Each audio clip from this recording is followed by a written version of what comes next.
नमस्कार साथियों, Richpal study point YouTube channel में आपका स्वागत है। देखिए, आज हम मैथ के अंदर डिस्काउंट पार्ट 2 पढ़ेंगे। यानी हमने इससे पहले भाग फर्स्ट पढ़ दिया है। यदि आपने वीडियो नहीं देखा है तो आप वीडियो वो पिछला जरूर देखें। उसके अंदर मैंने डिस्काउंट से संबंधित जितने भी कॉन्सेप्ट बनते हैं वो सारे समझा दिए हैं। तो देखिए, आज हम जो है डिस्काउंट पार्ट 2 पढ़ेंगे। देखिए, क्वेश्चन जो पहला है वो हम पढ़ते हैं, फिर इसको हम बहुत ही आसान तरीके से और बहुत ही कम टाइम के अंदर क्वेश्चन सॉल्व हो जाए, हम उस तरीके से करेंगे। देखिए, तरीके इसको करने के कई हैं, मैथ के करने के कई तरीके होते हैं, अपने अपने जो आपको पसंद आए वो अपना सकते हैं। तो हम किसी एक तरीके को पर्टिकुलर अगर लेके चलें तो हम ज्यादा उलझन में नहीं पड़ते। तो आप भी एक तरीके को अपनाइए।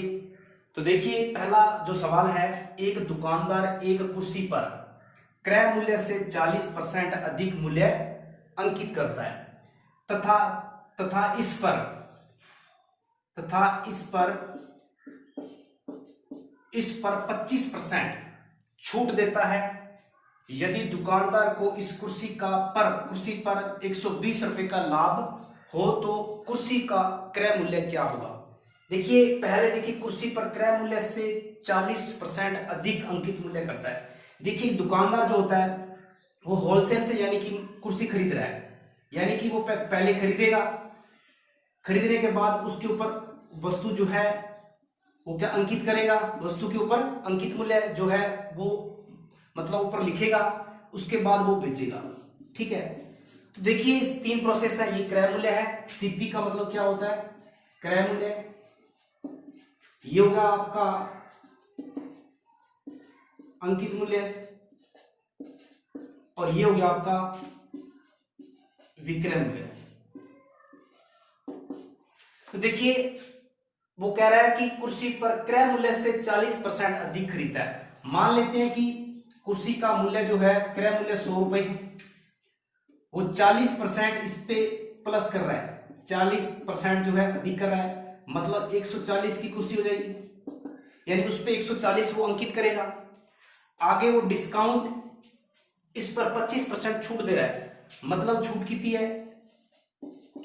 है, वो छूट है जो 25%, यानी कि इसका हम माइनस कर देंगे, यानी कि इसका 25% जो घटा के हम बेच देंगे। मतलब क्या हुआ, जब 100 में से 25 का, तो यानी हम क्या करेंगे, 140 का, यानी जब 100 में से 25 जाएंगे तो कितने बचेंगे, 75। तो 75% हम जो होगा वो हम निकाल लेंगे, तो वो विक्रय मूल्य होगा। तो देखिए, यहां से कट गया, 0 0 कट गया ये, और ये कट गया, 5 से काट दो, 15 5 75 और 2 5 10, ये काट दो 14 को 7 से, तो 15 7 100, कितना जाएगा, 105 रुपए। 105 रुपए विक्रय मूल्य आ गया, 140 रुपए अंकित मूल्य आ गया, 100 रुपए हमने क्रय मूल्य माने थे। देखिए, लेकिन कुर्सी पर 120 का लाभ हुआ। देखिए, क्रय मूल्य से विक्रय मूल्य पे हम गए तो कितने का लाभ हुआ, लाभ हमें यहां पर 5 रुपए का होगा, लेकिन ये 5 किसके बराबर है, 120 के। तो इसको हम साइड में कर लेते हैं। जो 5 है वो बराबर किसके हैं, 120 के, तो एक बराबर हो जाएगा इसके 24 के, यानी ये 120 रुपए, तो ये 24 रुपए हो जाएगा। लेकिन हमारा क्रय मूल्य कितना है, 100, तो 100 किसके बराबर होगा, यानी कि 24 गुना 100, तो कितना आ जाएगा, 2400 रुपए आ जाएगा। तो इसका जो सीपी है, यानी जो क्रय मूल्य है, वो कितना आएगा, 2400 रुपए आएगा। तो उम्मीद है कि आपको ये जो प्रश्न है समझ में आया होगा। हम आगे बढ़ते हैं अगले क्वेश्चन पे। ये दूसरा प्रश्न, एक व्यापारी अपने माल पर अंकित मूल्य पर 15% का बटा देता है। वह अपने माल पर लागत मूल्य से कितना अधिक मूल्य अंकित करे कि उसे 19% का लाभ हो। देखिए, अंकित मूल्य पर 15% का बटा, मतलब हम जानते हैं कि यह अंकित मूल्य है एमपी और इधर हुआ एसपी। अगर देखिए, बात करते हैं 15% का, यहां पर डिस्काउंट मिल रहा है, ठीक है, यानी कि 15% मतलब क्या होता है, 15% का मतलब क्या होता है, फ्रैक्शन के अंदर यानी भिन्न के अंदर 3/20 होता है, यही होता है। अगर ये एमपी है, ये एमपी है क्योंकि छूट दे रहा है वो, तो ये क्या हो जाएगा, यानी कि ये छूट है, ये डिस्काउंट है। तो अगर 20 एमपी है तो यहां पर 3 की छूट है यानी कि 17 बेचेगा। ये अनुपात विधि है, ठीक है ना, बहुत ही आसान मेथड है ये। अब देखिए दूसरी बात है कि वह अपने माल पर लागत मूल्य यानी कि क्रय मूल्य, क्रय मूल्य हम यहां लिखते हैं सीपी, क्रय मूल्य से कितना अधिक अंकित करे कि लाभ उसे 19% का हो। अब देखिए लाभ की बात करते हैं हम, प्रॉफिट की, तो जब लाभ 19% है यानी कि वस्तु को हम क्या लेंगे, वस्तु को हम 100 मानेंगे सीधे। ये 19% का मतलब क्या है कि 19 का होगा 19/100, तो ये तो क्या होगा सीपी होगा, और ये क्या होगा ये लाभ है, 19% का लाभ है, तो एसपी क्या देगा। अब देखिए अगर यहां पर हम 100 रुपए सीपी लेते हैं, क्योंकि ये भिन्न जो है 19% है, काट नहीं रही, तो हमें लाभ हो रहा है यानी कि वो बेचेगा 119 में, ठीक है। बस आप इस अनुपात को बराबर कर लो, करने के कई नियम है। देखिए अब देखिए इसके बगल में, अब चाहो तो आप इन दोनों को एसपी को बराबर कर लो। एक तरीका ये कि एसपी को बराबर कर लो, क्योंकि विक्रय मूल्य समान होगा ना। अगर यहाँ 17 है ये 19 है, तो देखो 17 के पहाड़े में 119 आ रहा है, यानी कि कहने का मतलब क्या होगा, यहाँ पर अनुपात क्या निकल गया, एक तो 20/17 है, ठीक है, और एक अनुपात आ गया यहाँ पर।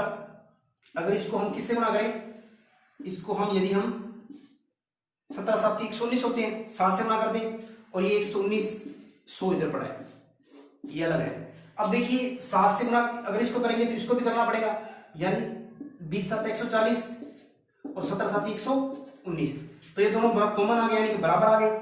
आप देख सकते हैं ये सीपी हो गया और ये क्या था एमपी था, यानी कि सीपी अगर 100 है तो एमपी कितना है, एमपी कितना है 140 है, 140 है तो कितना ज्यादा अधिकत कितना कर रहा है, ये 40 अधिक कर रहा है, तो सीधे ही होगा 40%, क्योंकि 100 पर है, ठीक है। 100 जो है अगर सीपी है तो कितना अधिक अंकित कर रहा है, 40% अधिक अंकित कर रहा है।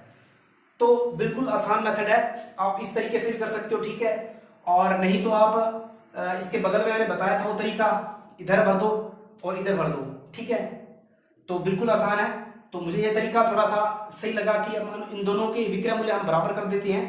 तो अगर विक्रय मूल्य अगर ये 119 ये भी होना चाहिए, तो 119 अगर 7 को हम गुणा करते हैं तो यहाँ 119 बन जाता है, तो इधर भी 107 से गुणा करेंगे, तो 20 7 140 हो गया, ये 119 हो गया, 119 पहले से है, ये 100 है, तो क्रय मूल्य से अंकित मूल्य कितना ज्यादा हो गया 40 140, यानी कि 40 अधिक हो गया।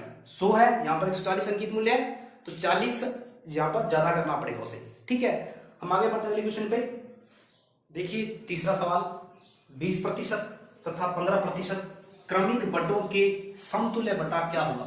बहुत ही अच्छा प्रश्न है, ऐसा प्रश्न जो है रेलवे एसएससी और आदि एग्जाम्स के अंदर पूछे जाते हैं, तो इस बार रीट के अंदर भी कोई बड़ी बात नहीं, ऐसा प्रश्न पूछ रहे।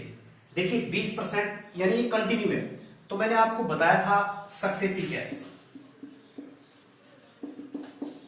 मैंने आपको सक्सेसिव परसेंटेज के बारे में पिछले वीडियो के अंदर मैंने बता दिया कॉन्सेप्ट इसका।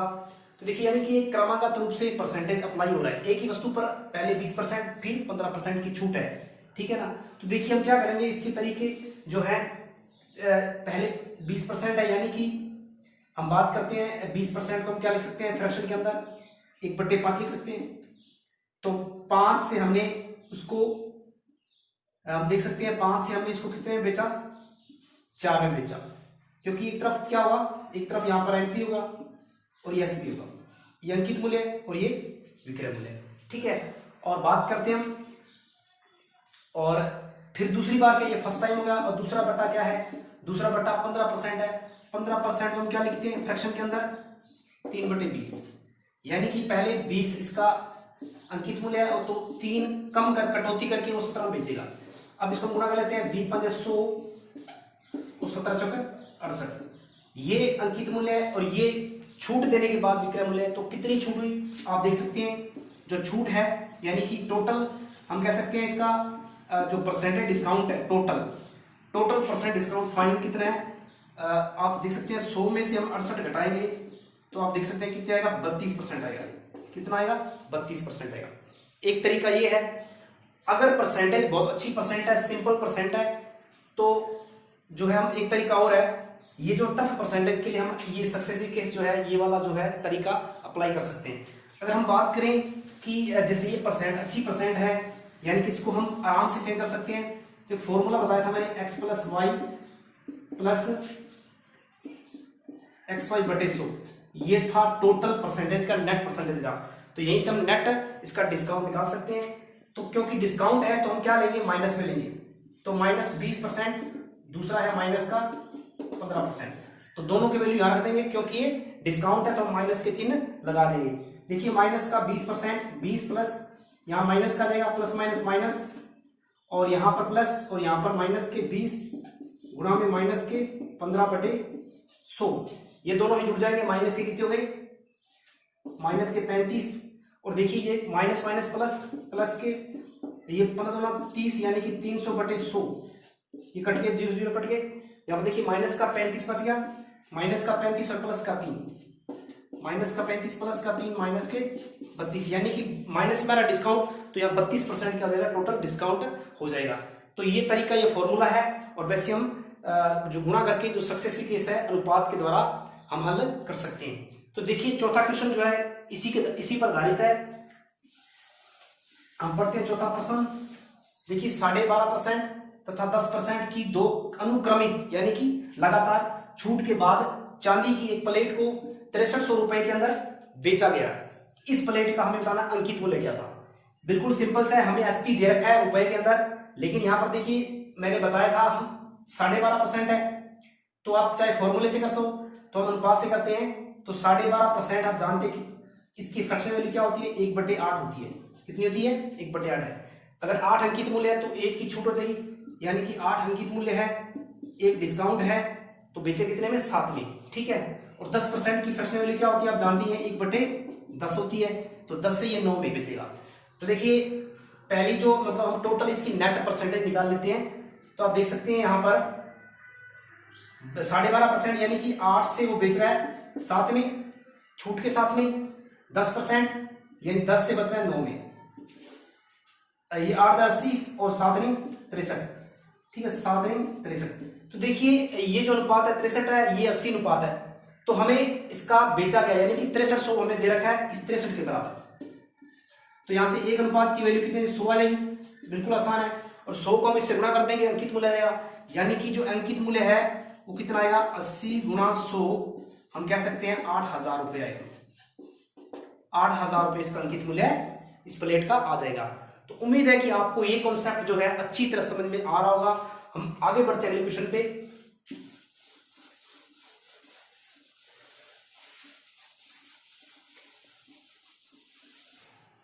देखिए 5वां सवाल। एक व्यापारी किसी वस्तु पर 20% तथा 10% के दो उत्तरोत्तर बट्टे देता है, यानी कि कंटिन्यू 2 बट्टे दे रहा है। यदि किसी वस्तु के उसे 108 रुपए मिले हो तो उस वस्तु का अंकित मूल्य क्या होगा। बिल्कुल वैसा सवाल है जैसे हमने पहले किया है। देखिए 5वां सवाल का जो हम सॉल्यूशन करने जा रहे हैं, देखिए इसका 5वां सवाल, एक मिनट।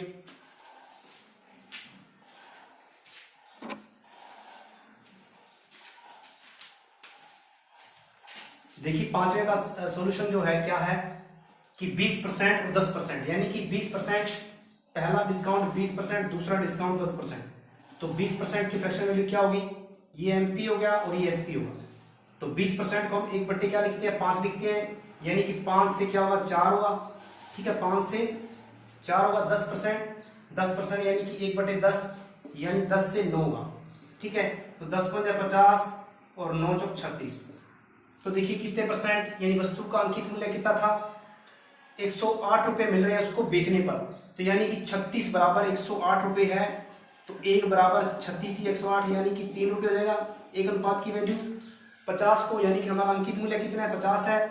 तो 50 को हम किससे गुणा कर देंगे, 3 से कर देंगे, तो 150 आ जाएगा।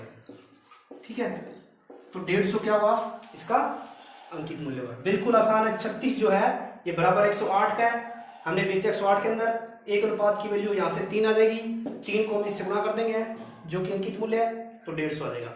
ठीक है, हम बढ़ते हैं अगले क्वेश्चन पे। देखिए जो अगला प्रश्न है, 20%, 25% और 10%, यानी कि इस बार 3 कंटिन्यू बट्टे हैं। एक ही वस्तु पर 3 कंटिन्यू जो डिस्काउंट मिल रहा है, तो ये किसके समतुल्य है। देखिए इसको हम फॉर्मूले से कर सकते हैं, लेकिन फॉर्मूले के अंदर हम क्या करते हैं, केवल इसके अंदर 2 बट्टे रखेंगे और फिर क्या करेंगे, जैसे हम पहले इन दोनों को ले लेते हैं 20 और 25 को, तो -20 -25 प्लस -20 -25 बटे में 100 और ये होगा माइनस के 45 और ये प्लस के ये 25 दूना 50 और बटे में 100, ये कट गया 0 0 तो माइनस के 45 और यहाँ पर प्लस के 5 यानी कि ये 40% माइनस के 40।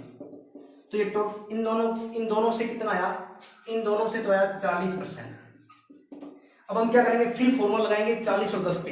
तो 40 10 पे -40 -10 प्लस ये दोनों मतलब गुणा करने पर 400 प्लस का जाएगा, ये कट गए तो माइनस के 50 और प्लस के 4 तो यहाँ पर कितना आएगा माइनस के 40 यानी कि 46% टोटल नेट डिस्काउंट आ जाएगा।